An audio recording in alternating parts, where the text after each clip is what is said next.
Hey guys, Rich from RichMid Gaming. Hope everyone's doing fantastically well. We are carrying on our tier list series today. This time we're on Threat 5 characters. So we've got 15 characters in total to go through.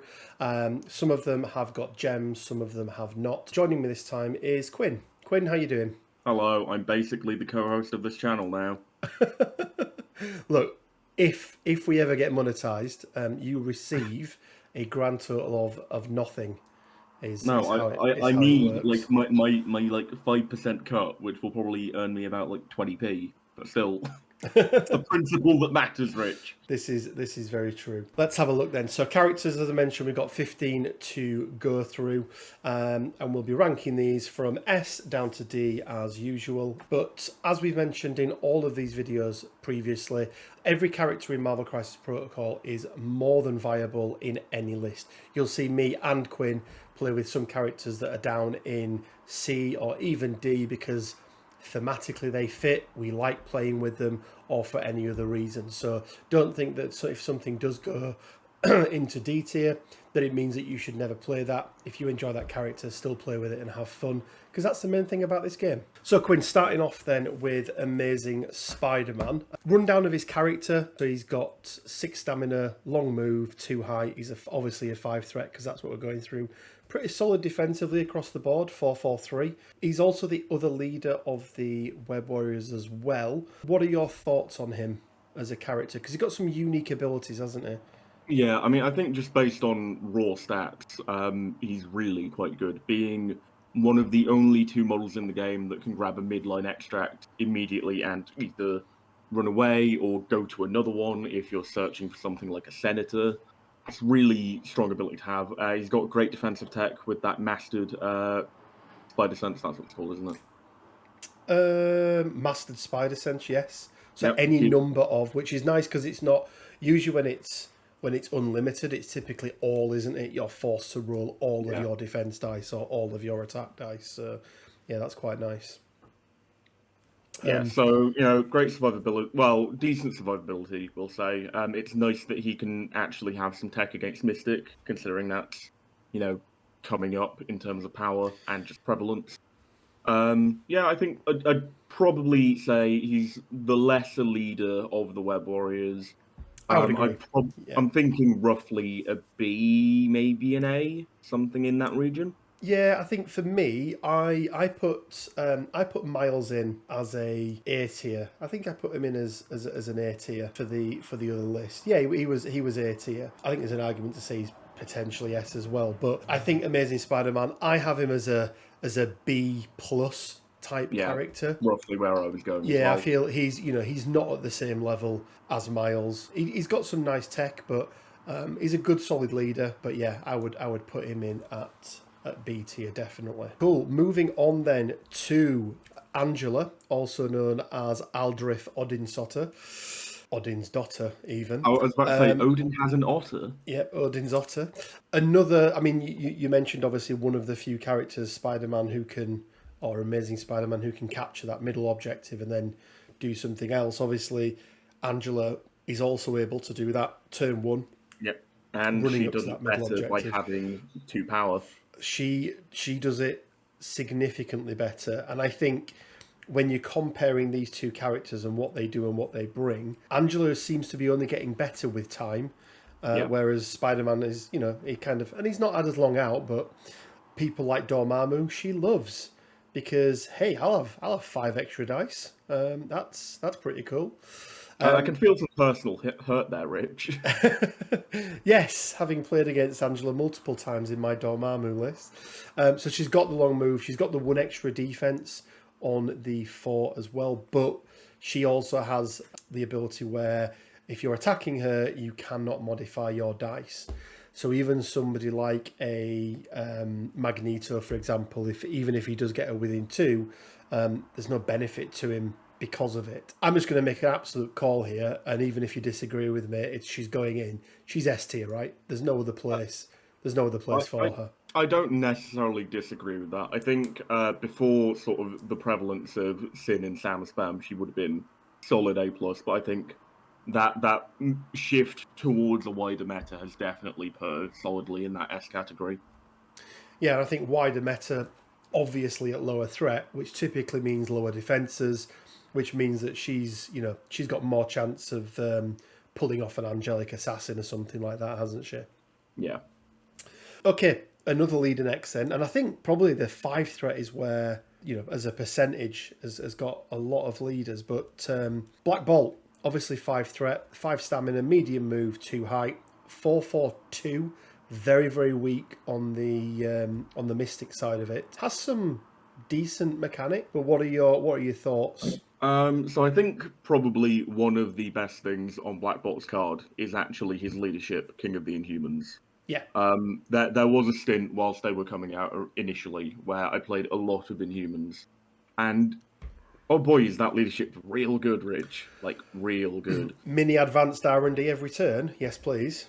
Yeah, and also you can just keep piling it onto the same person if you Yeah, want.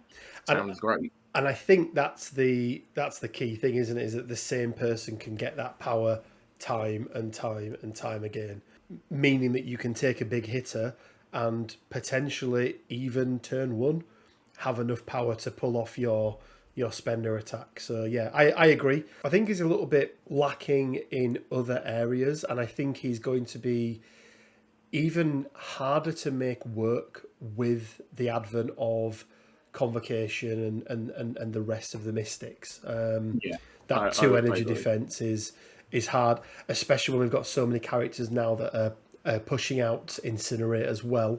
I think he's going to really struggle. For me, well, actually, I went first last time. So where do you think he sits on this one? So I think just by advent of his leadership, and also his attacks are relatively good. They're lower in terms of dice, but he's got a way to boost them, and he's got an innate reroll. I would probably put him at a solid B tier, maybe a B plus, along the same lines of Amazing Spider-Man. Yeah, I had him down as B. I don't think he's quite as good as Amazing Spider-Man. Maybe if he had his Whisper on his healthy side, then he may be higher. But I think the fact that it only comes into play once he's injured, yeah, for me, he's a B tier, definitely. Oh, Cable next. And I really liked Cable, or like Cable.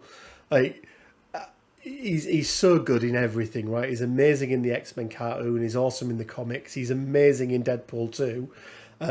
Unfortunately, that same level of awesomeness, for me anyway, couldn't be captured in Marvel Crisis Protocol. I think I don't like his leadership. Reroll 1. I just don't like it. I just don't think it's particularly strong. His plasma rifle is okay, but only getting the incinerate on a wild, for me, it feels like he needs one more thing extra. Like if he always incinerated, it would be really really good. But or it was a 6 threat. Sorry, it was a 6 strength builder as opposed to a 5. I've played a few games with him, and Ascanison, I can never pronounce it correctly. I don't think I've used it yet in all the games I've played because he's never sort of in the thick of things. But yeah, not a fan, unfortunately. What are your thoughts, Quinn? Yeah, Cable's one of those characters where you look at him and you're like, oh, I really wish you were slightly better than you are. That's not to say that he's bad by any stretch of the imagination. Any character, if piloted well and rolling well, can do brilliantly. Cable, though, I feel like maybe just so he's got a +2 defensive boost on his card. He does, like yeah. Range does. I would have really liked to have seen that just be something different, like anything different, just anything to like sort of boost him further into the realm of offense. I think would really help him. I'd have liked to have seen something where he boosts himself, yeah, rather than because I don't see Cable as a character that is a support character, like as in from the Cable that I know from the TV shows and everything else, right? He's gung ho, he's in the thick of it, he's fighting. Yeah, and like a lot of the time, he's sort of like a lone wolf, badass type character, which doesn't really fit that whole aesthetic. Yeah, maybe if like they traded that out for a way for him to like boost his number of attack dice, sort of like what Black Bolt has. I think I'd have liked to have seen something along the lines of, spend X power, between 1 and 3, and you add between 1 and 3 extra dice. And I think that works. If you think about what his plasma rifle does in everything you see, he's got that ability to turn that power of his plasma rifle up and down, hasn't he? And I think that would have represented it quite well. But maybe something like along the lines of Carnage's sadistically, where he's turning it up, but it has a chance to backfire slightly if he rolls a skull and takes damage. I quite like that. That'd be pretty cool. But so for me, he's unfortunately C tier.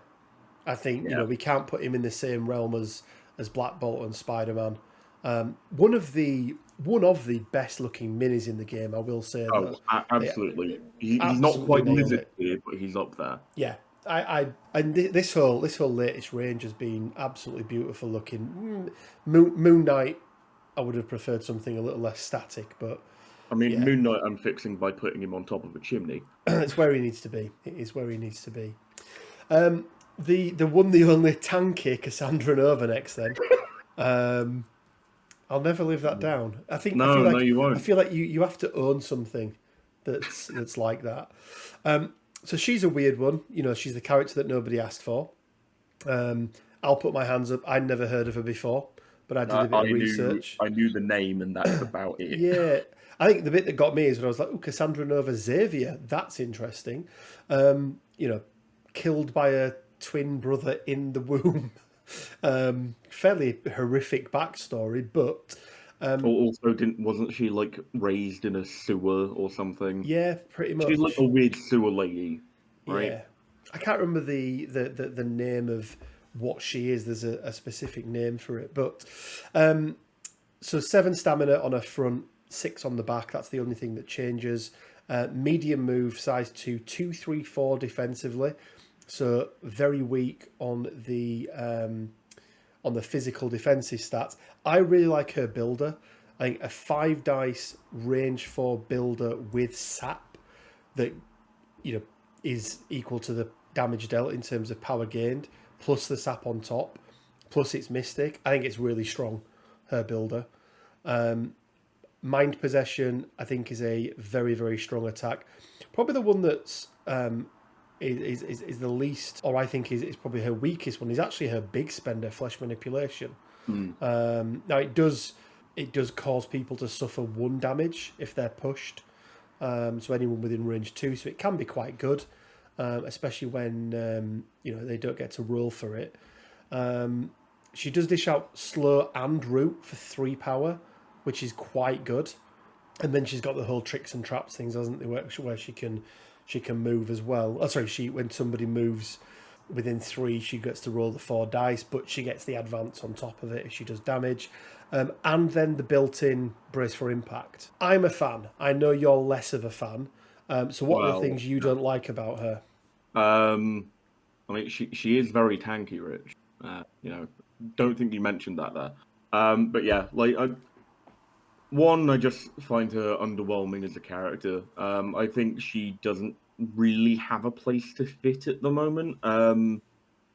She's in Cabal, but if you're taking a 5-threat mystic attacker in Cabal, it's probably someone else on this list. Let's be honest. Yeah.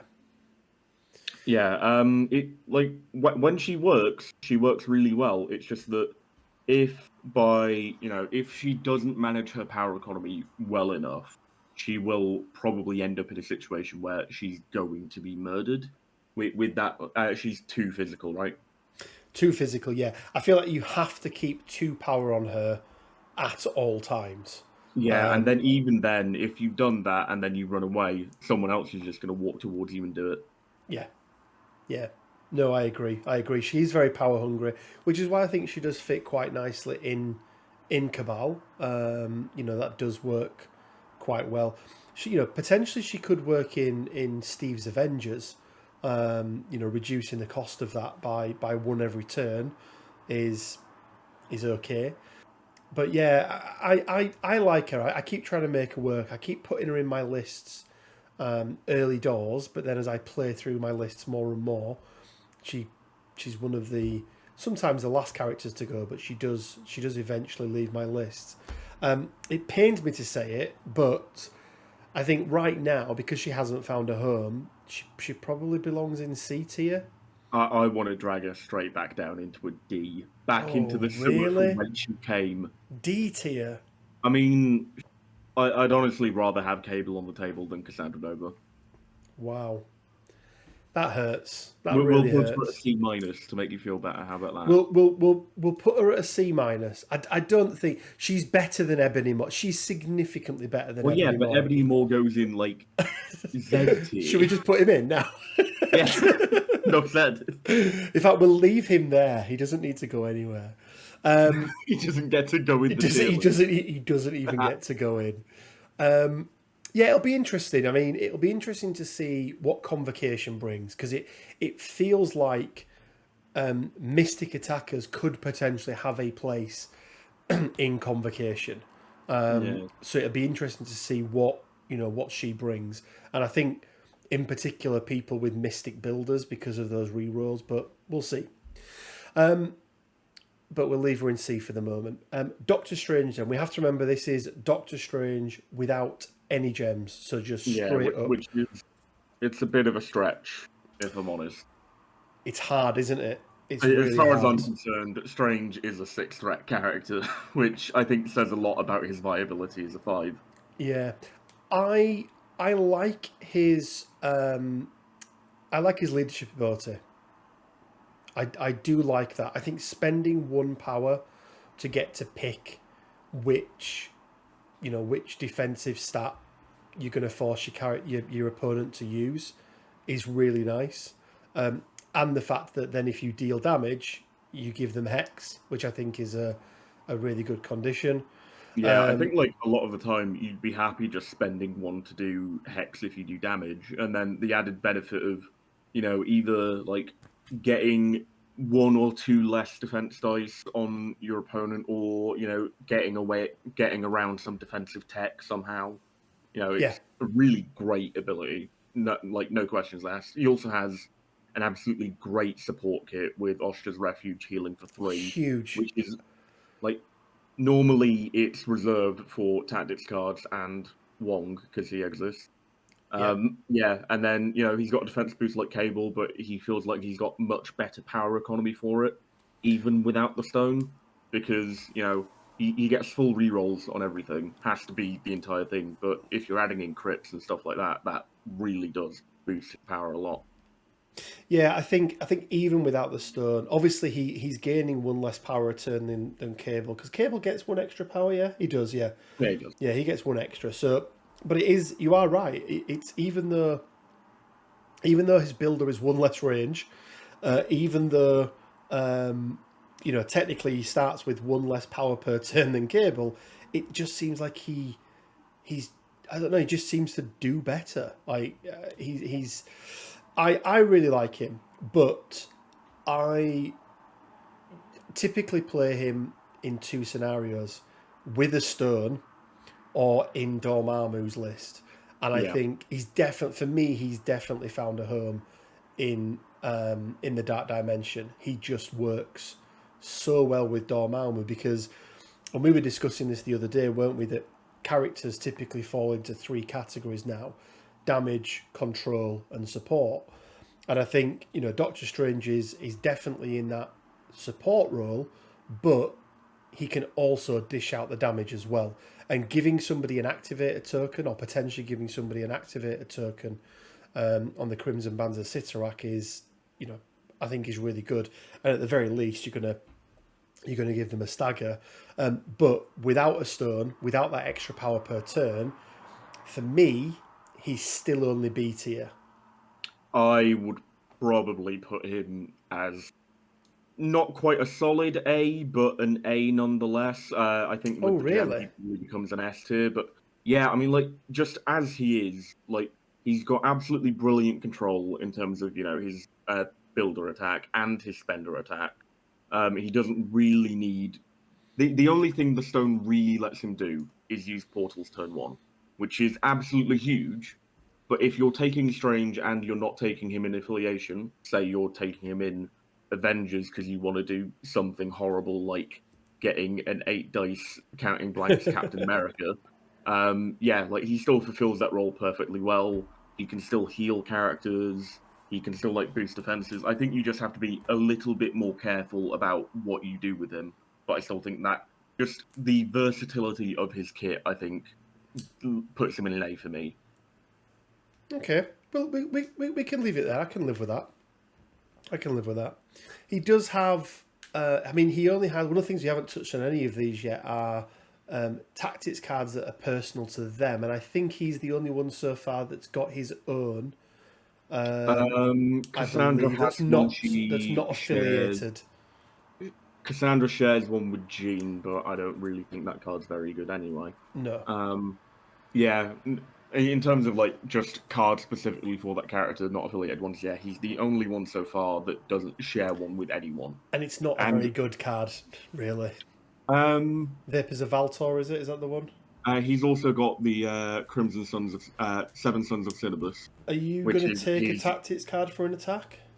When it's that attack, I think you can make the... It's sort of a game-by-game call you have to make, right? If you're playing a lot of narrow scenarios like Ease, and you can like really bunch people up, like it can be really devastating, but I think there's just sort of enough of an abundance of tactic cards in the game at the moment that you don't really have the space. Yeah. No, I agree. Maybe something with Dormammu, where because because obviously one of the things you've got to be very wary of is power control, and having being able to dump that power at the end of a turn can be quite useful. Ebony Maw. What do we say about Ebony Maw? Go away. But why? But some people might not understand why D tier, because you look at his card and you go, wow, on his healthy side, 7 health, medium move. He's on a small base, I believe. But then 2/2/6, which looks really bad, but he is a little bit like Magneto in that he can spend 2 power and use his mystic defense for dodge. Is it dodge? Dodge and dodge and defense rolls. I mean, like I have a very simple 2-word answer as to why Ebony Maw is the lowest tier that we have available here, and those 2 words are power economy. Yes, absolutely. And this is something that you'll probably see with a certain green rage monster in the next video. But yeah, his basic builder is 5 dice, and it only generates a maximum of 1 power an attack, right? Yeah, it's horrible. Yeah, he's got great power generation in the power phase. He generates a whole 3 with his, I think it's immense psychic potential is the name of that ability. It is indeed. I've got the cards in front of me, and you're still. Yeah, I don't. I just know these things because I'm a nerd. Yeah, so he's got absolutely brilliant power generation in the power phase, but after that, he's getting a maximum of 2 per turn if he's being proactive, and even then he's doing that with sort of a subpar builder for what you expect for a 5-threat character. He's got no sort of dice correction. He's got a lower than average dice pool, and he has a wild push or advance on there. On his Black Tongue, yeah, he's got a wild, sinister influence. You may advance the target. It's actually an advance, which is better than a push. So a short advance. But yeah, he and then so even if you do manage to build power on him, his spender is lackluster. And I've never understood why a mystic user would be confined to only being able to throw a size 2 character. It just seems crazy to me. Why would the size of it matter almost?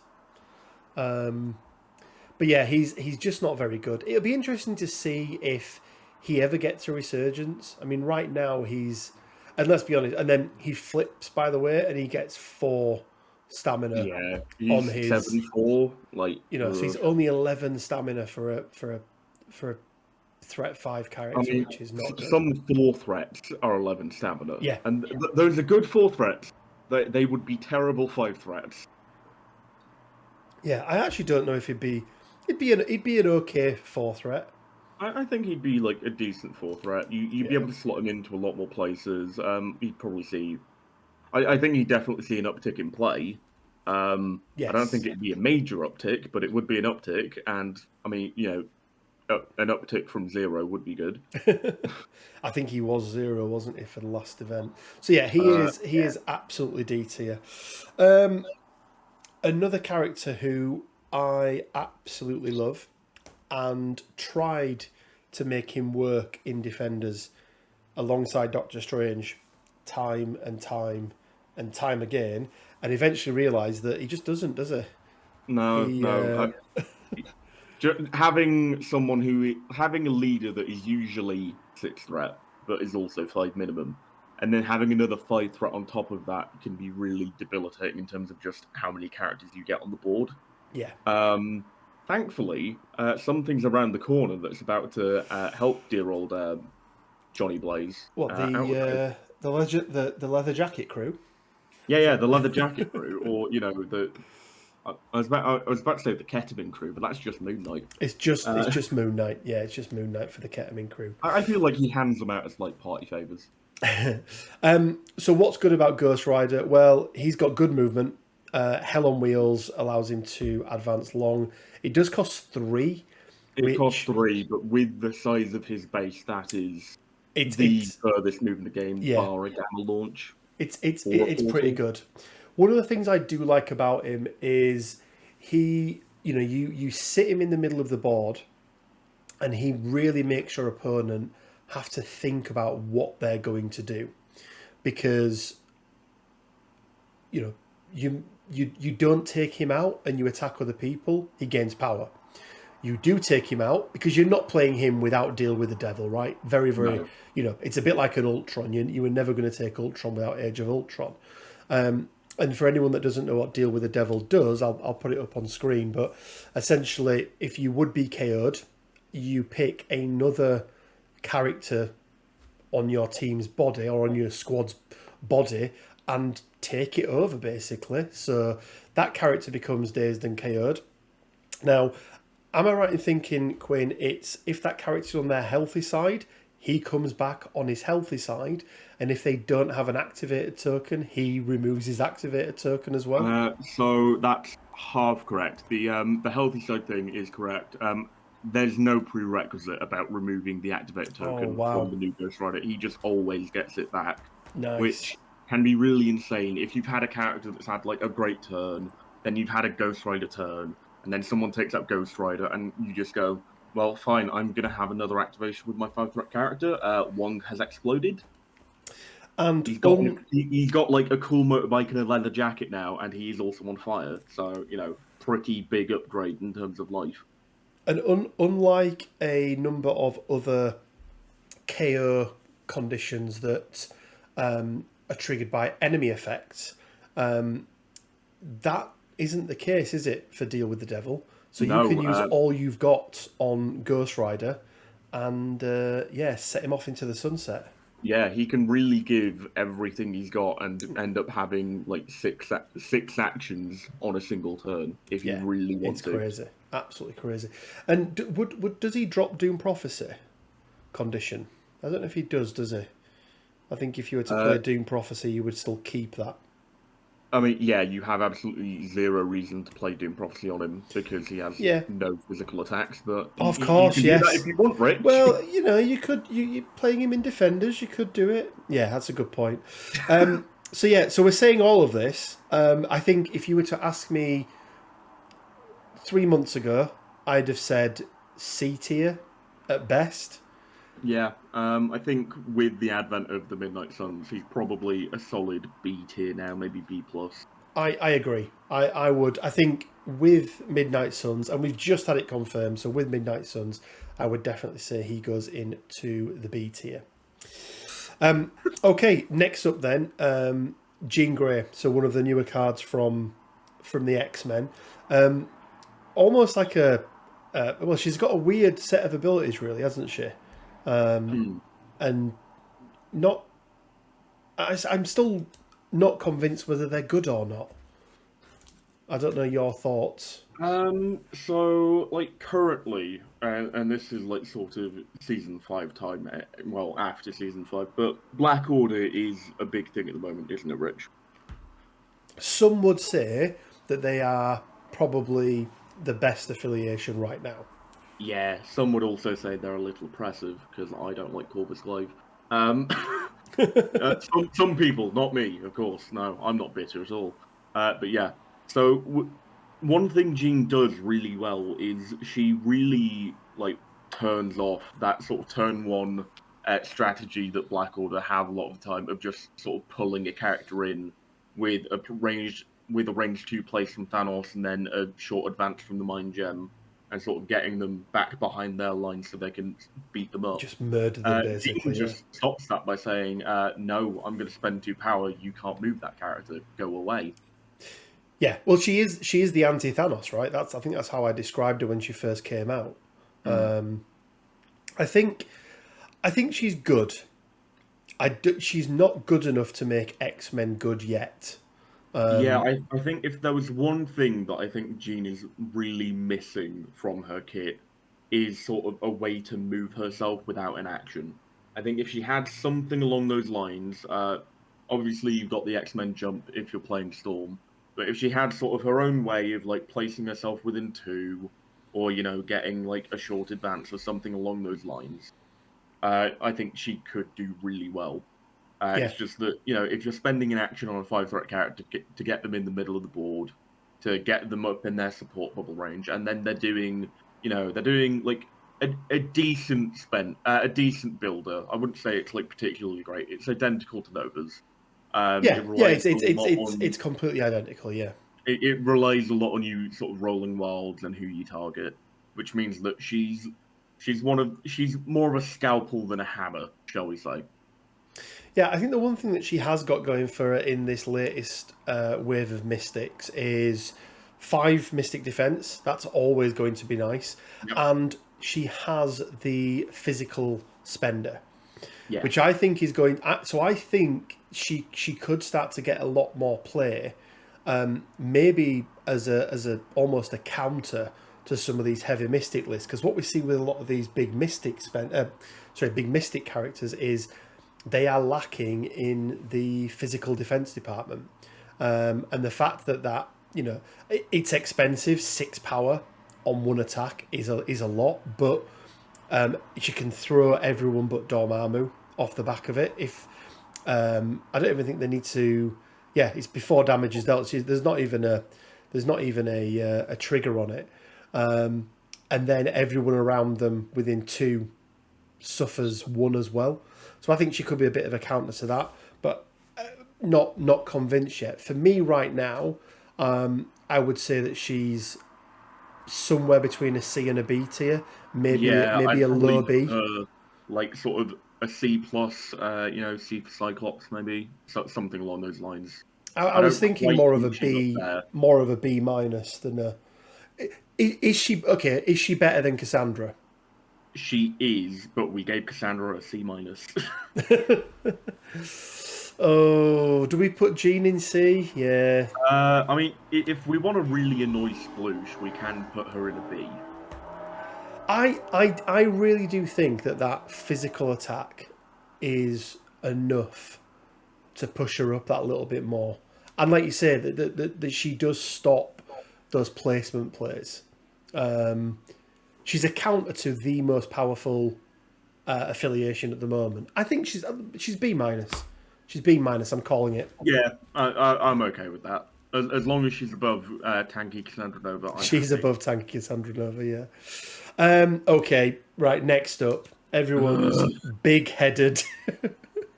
I loved Murdock, and I still love Murdock to this day. That's because you're a bad person, Rich. This is very, very true.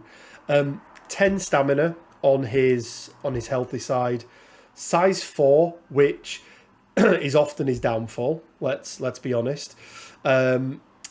Psionic Blast So it's exactly the same as the other Mystic builders that we've seen. Difference here is it's 6 dice rather than 5. And that really does show. I think having that extra dice, you typically roll. I think you're more likely to roll a wild than not. He's got his own rerolls as well. The 6 dice is nice, but also the fact that he has dice correction built into his card where the other 2 don't is a massive factor. Yeah, huge. Absolutely huge. Doomsday Chair, I mean, it can be devastating, can't it? The fact that it just happens is also, I think, probably one of the strongest parts about it. And the fact that, bow to the will of Murdock. Oh, guess what? If you don't have an enemy character that's within 2 of another enemy character, you just move them. Right? So you just move them to where they need to be stood and then pull off a Doomsday Chair. Honestly, I think so there are 2 things that make Murdock exceptionally ridiculous. I'm going to use nice words. So the first one is that he's very heavily front-loaded in the stamina department. He's 10-4, which is really good, because in this game, you want to be on your healthy side in terms of, contesting objectives. That massively helps in that regard. Also means that you're less likely to be one-shot, and therefore you're more likely to be able to activate every turn, or at least you'll be able to plan better for when you won't get that activation. The other thing that, really pushes him far too far above the curve is Psionic Force Field, I believe it's called. The Wild Negation. His card, yeah. Oh, no. Sorry, the... what is it? Is it... it is Psionic Force Field. Yeah. So unless you're Scarlet Witch, you're not putting any special conditions on him. Yeah, most of the time. And just, Thor with his Wild Throw, Thanos with his Wild Throw, Murdock just says no. Wilds are a very integral part of the game in terms of just how certain characters work. And Murdock just turns around and goes, yeah, no, I'm not going to let you do that to me. Go away. Yeah.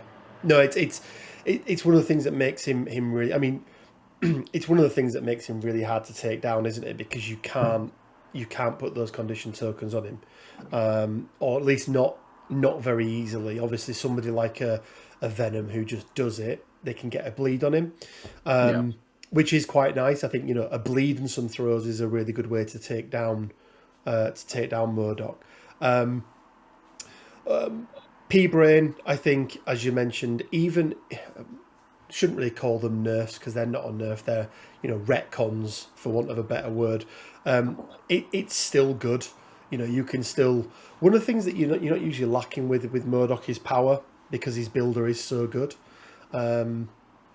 irrespective of the affiliation that you play. I mean, obviously he sits really well in Red Skull's Cabal, with Red Skull being able to place him, but also then getting the power off. Doomsday Chair costing 3 power, but almost being guaranteed to get 2 power back for each attack that you make. For me, he's still, even though, what was it, the second character released outside of the core box? Or joint first with Hulk, I think. Joint first with Hulk, yeah. He's S tier still, even after all this time. Sort of the reduction in power from the reroll nerf. You can't see me, but I did do air quotes there. He's still very much up there, and I think it doesn't really affect him that much. It just means that his power economy is ever so slightly worse. Yeah, no, I agree. Absolutely agree. I think he's a very, very, very solid character, and I can't see it changing anytime soon. And it feels like that there's not really any affiliation where he doesn't. You can't put him in, and at the very least, what it's going to do is make your opponent go, "Oh God damn, they've got a Murdock. I now need to build my squad around the potential my that opponent is an awful human being." So yeah, I think he's solid, absolutely solid. Scarlet Witch, the other twin. I really, really like Scarlet Witch. 2 mystic attacks, 6 stamina, medium move, 3/4/4 for her defensive stats. So again, pretty good. A little bit lackluster on the physical, but that's the trend we see with these mystic attackers, isn't it? And then you have to factor in the fact that she counts skulls on defense, which She then counts, boosts that up yeah, a little bit counts more. skulls on towards being- defenses. Probably makes that better than just being flat out for defense, I'd imagine. Extra dice is all. Actually, yeah, maybe, yeah, maybe because it's 3 more I think it chances. helps your consistency quite a lot. You have less spike potential, but if you get that dreaded roll of triple skull, suddenly Scarlet Witch looks at that and goes, "Oh, great." I quite like that, unless she's against Dormammu. But yeah, I also quite like Curse. There are some really, if somebody's made an attack, if a big character's made an attack where that if you're going to take them down in one, like a Murdock, for example, you take a Murdock down in one, you're probably giving your opponent priority, but 10 power for him to come back with is a bit horrible. Whereas being able to dish that judgment token out, I think, can really cripple some of those big hitters who typically come back after being dazed and then, just completely annihilate your team. Cruel Twist is just an amazing spender. For me, one of the best in the game. Forcing you. Not only are you adding in skulls, that skull then, or at least one of that skull, is a pierce, essentially, reality contortion, and you're stopping your opponent from not only exploding, but even counting crits in their roll, is just huge. As Chris found out at Leodis Games the other week, where Scarlet Witch took She-Hulk from 0 to 20 damage. Now, she did use an all you've got, but even so, it was quite impressive. Anything to add? Also just to mention the fact that she has a throw that can be up to size 4, which is really good in one of her affiliations, Brotherhood. Dad absolutely loves that. Yeah, really, really good. It's obviously terrain only, is her throw. But also, I would argue, 2 of the best tactics cards in the game, and then part of another tactics card in Difficult to Please that is, if you manage to pull it off, is just game breaking for your opponent. Giving Magneto 2, potentially 3 activations in a single round if you're running an all you've got as well. So I think it goes deeper than her card, really, doesn't it, as to how good she actually is. I've mentioned to you before, but my personal favourite card of hers is the Winds of Chaos. Yeah. Being able to pay however many power you need to just put out Incinerate, guaranteed on enemy characters within 3, is so good. It's half of a bit of Rivals, which is insane. Yeah. No, I agree completely. We've said all this. She's S tier, right? Probably S tier. I think she's maybe slightly lower S tier than Murdock, but she's probably on par with Angela. Yeah. I would say she is the mystic version of Angela, right? You want something killing, she just does it from afar with blue damage as opposed to red damage. Yeah. So the last one of the sort of standard 5-threat characters then, another one that's been in the game for a very long time, the Prince of Asgard himself, Thor Odin's son. He's been pretty good throughout, hasn't he? Yeah, he was definitely sort of all the rage when he first came out. But then sort of the game started getting a little older, finding its feet, and Thor started to slip away a little bit. Most of the time now, you only really see him if someone's running Asgard itself. Because, he's good as a leader. If he's in your affiliation, you're going to want to take him. Just by virtue of the fact that he's Thor. One thing he suffers with quite a lot is a lack of any sort of dice correction at all. He's very dice dependent as a character. Yeah, especially that because everything is a trigger as well, right? Or his throw is a trigger. I think his shock from hammer throw is standard. His shock is guaranteed. Yeah, but then like his 4 Asgard, he needs to do a damage to get the stagger. Which once again, like getting that 1 damage without any, with just relying on how the dice feel about you at that particular moment, it never feels great. Yeah. Because you'll always charge in. You'll do nothing on the attack, and then the follow-up attack, you'll actually just smash someone's face in. Or you'll be like, I wasted 3 power there. It can feel bad. And, if Thor is then, because the other thing that he also doesn't have is any he doesn't have any defensive tech. Yes, he's got 6 stamina, 4, but again, 3 on the Mystic. Yeah. I think he does flip to 8 stamina, if I believe. He does. Yeah, he does. Yeah. But again, in this age of Mystic, I actually think Asgardians are probably the affiliation that will suffer the most with the wave of Mystics, because they're in desperate need for a second leader. I want Odin. Give me Odin. We just need a support Odin, right? That's what we need. No, I want Odin, conqueror of the 9 realms, 10 threat Odin, kill the board. Probably not 10 threat. I think maybe I'd like to see a 7 threat Odin. Don't crush my dreams, Rich. So I had Thor down as a B. I still think he is a very, very good, solid, potentially an A still. I would probably be inclined to agree with you on a B there. Yeah, I think he's a higher up B. I think the fact that he's got a leadership, and we didn't really talk about his leadership too much, but it is good.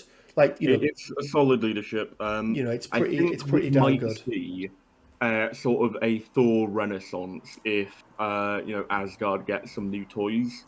I could definitely see us having like a month or a couple of months where we get stuff like the Warriors 3 as a 2-pack and then a 1-pack with Volstagg on a 50 mil, like sort of Sif and Heimdall together because they're brother and sister.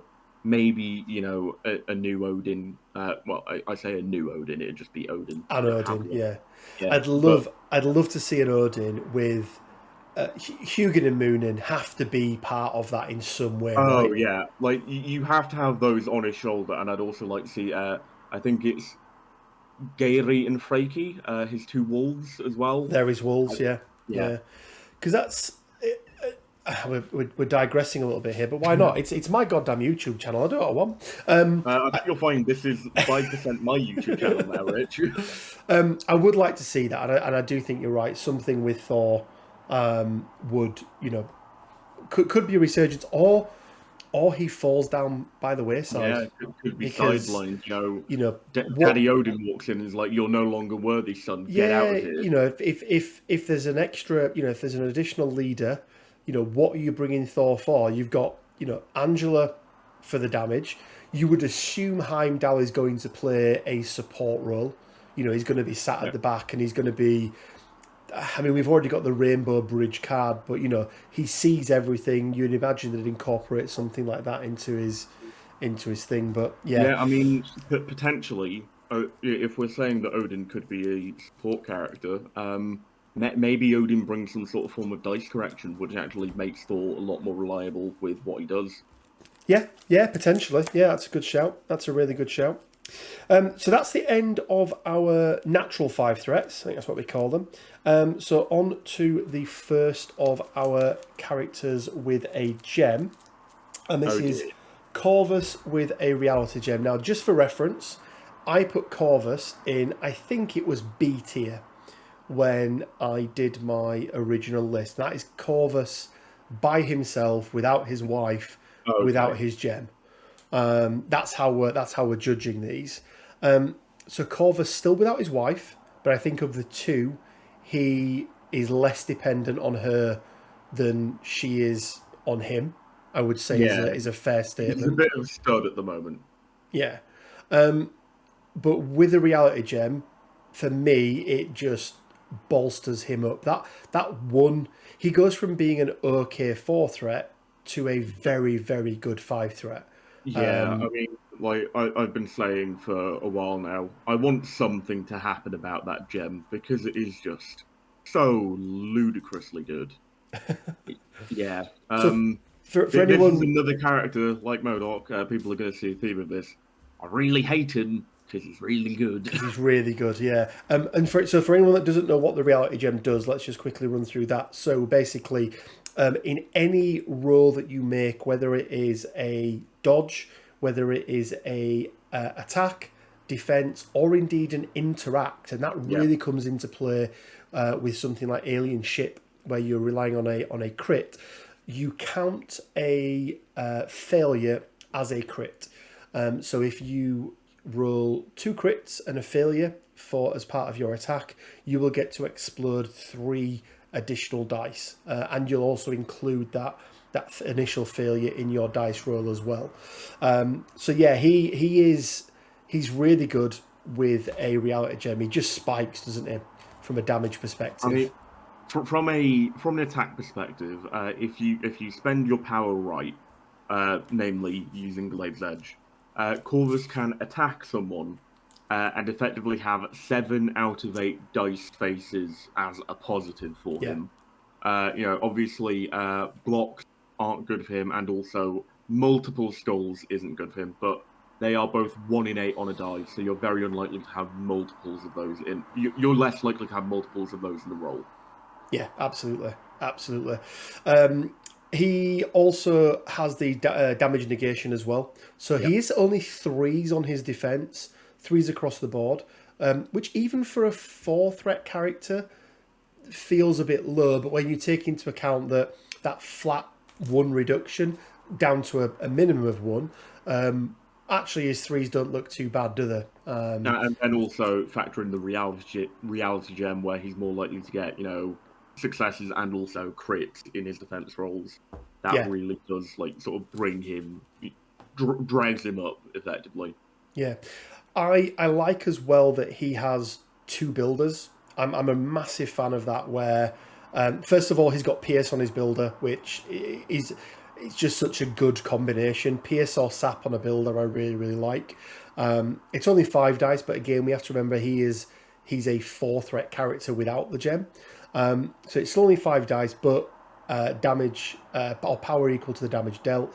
But then his Atom Splitter is a guaranteed 1 power, and I quite like that because it means that if all you're looking for is to guarantee yourself that 1 extra power to be able to do a Glade's Edge death blow, then it's worth it in my mind, rather than risking it on a strike where you could just not get anything.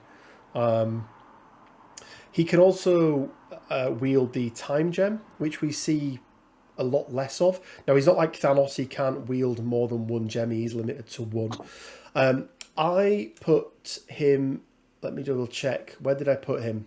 I put him B. Yeah, we said B tier before. He definitely goes up at least 1. Does he go up 2? Does he become S tier? I think he's S tier. He's absolutely amazing in Black Order, his home affiliation, but also I think a lot of the time you can very easily see him splashed around. He's 2 character slots with the gem, which is a lot, but if people are still willing to splash him with that cost, you know he's got to be good, right? Yeah, absolutely. The thing I like about taking gems as well is you need to paint up less characters to go to a tournament with as well. It's a big favourite of mine. It's why I took 3 gems with Thanos for long enough, because I didn't have to paint up any more characters. A character who I am really starting to love at the moment is Loki. I think he's a good character without a gem. With this one, he is with the Mind gem. He can also carry the space, but that'll be covered in the next video. I ranked him as a B tier without a gem. He's already getting 1 power extra from being an Asgardian. With the Mind gem, he's getting 1 more power. But I think for me, it's what the Mind gem does with his god of mischief that just makes it so good. What are your thoughts on Loki? Yeah, I think Loki in general is one of those characters that is definitely a finesse piece. If you don't use Loki correctly, Loki's not going to be that character that is forgiving and will just soak up hits. He can do that with I Am a God, and there's some very interesting stuff with the timing of that, and you getting to see your opponent's rolls on defense. But yeah, I think as a 5 threat, he's what 5/5 stamina. He is 5 and 5 front and back. Yeah, Yeah. 5 and 5 with 3/3/4 across the Yeah, board. I think like even with the counting blanks from I'm a God, a lot of the time Loki just ends up being smashed as it were. Um, yeah, I think especially in this 5 threat category where you've got so many heavy hitters with so much stamina, he really does struggle. He's a great piece, but I think he's probably sort of middling. I think if he had more stamina, he'd really go up there. Like as he is, I think, yeah, he's probably about a B for me, I'd say, still. Okay, I think I actually, because one of the things we didn't cover off was that God of Mischief and what that does. So it effectively is root, right? Yeah. It works in exactly the same way as root. It's the 1 power tax on all of your superpowers that you have to pay, and it's but it incredibly does- impactful. But it Probably does better stack than with itself. root as well, doesn't it? So, It there does, was the Groot Loki combination for long enough. But when he's on his flip side, he then also negates anyone's crit rolls. Or Yeah. they don't get to explode their crit rolls, do they? I mean, he's effectively a range 4 bubble of root and hex. Yeah. No, absolutely. Absolutely. So I've got a lot more love for him, I think, than maybe you have. He's one of the few characters with 3 attacks across all 3 attack types. So his builder his strike builder is physical, obviously. Frostblast is a beam 3 energy, which I think is quite nice, especially as it dishes out slow. And then obviously illusions is his mystic attack. But I think with the gem, it pushes him up a little bit. Maybe not quite enough to be A tier. He's maybe more B plus, I think. Yeah, I think he probably straddles the line, but doesn't quite. Because I think, if you're looking at these other characters, there are, not necessarily people that are to be drawn, right? Yeah, not necessarily characters that do what he does better, but just bring something very, very different.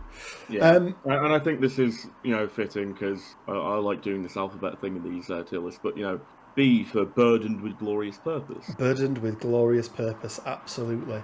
Ronan the Accuser next. Now I put Ronan, I think, in C tier previously. I think he doesn't get much play at all. He's got a couple of unique things. The Accuser that means he always gets an attack off if you're going to daze or then KO him, and typically he's going to have some power if you're dazing or KOing him, so he can often pull off a Kree Justice, which is a good attack. 3/4/4 defensive stats with 6 stamina is quite good for a 4 threat.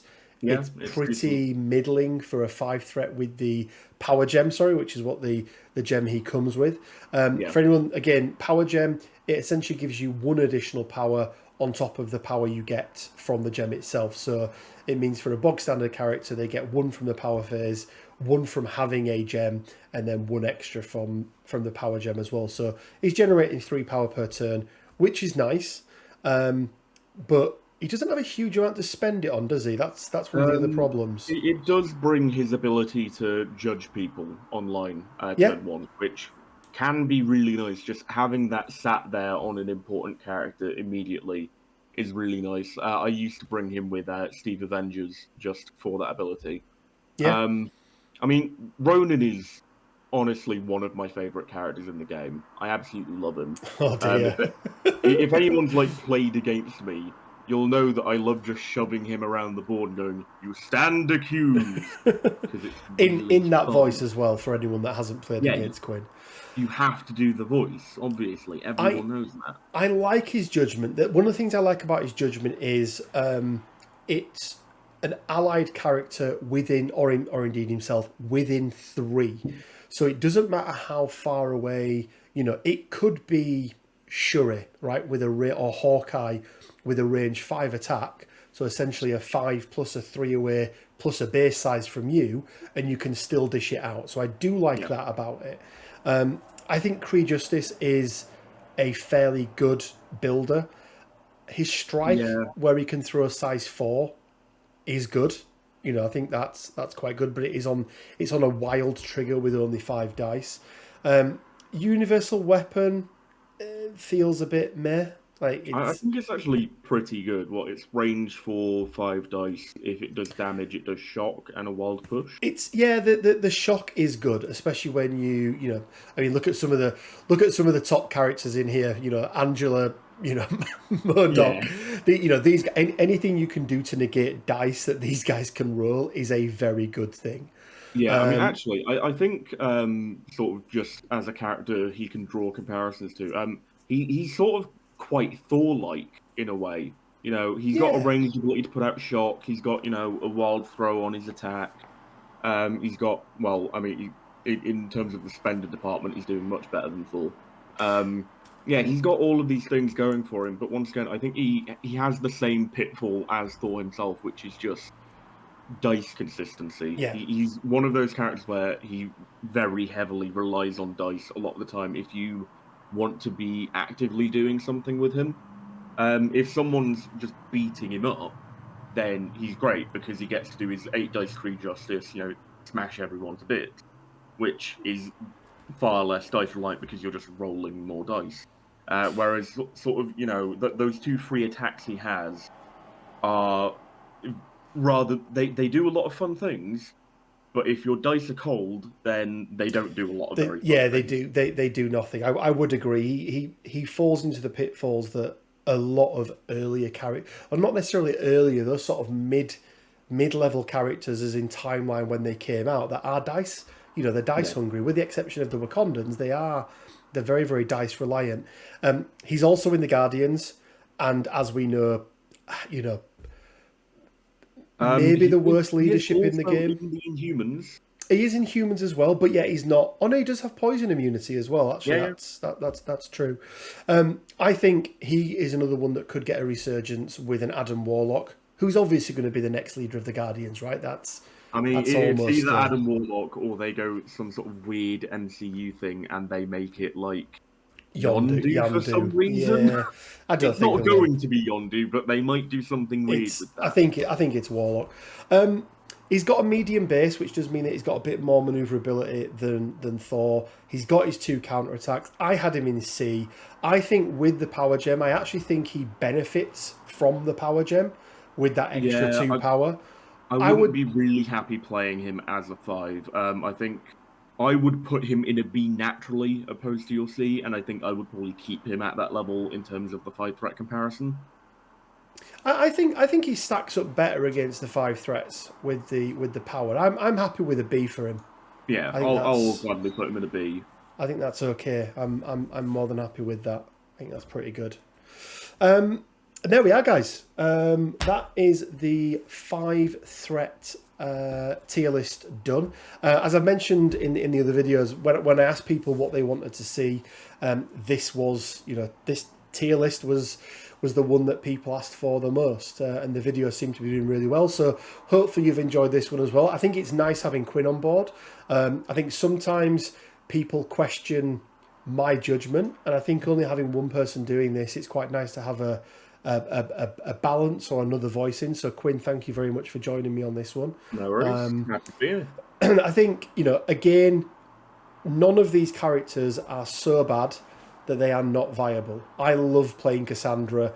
Cable most definitely has a place.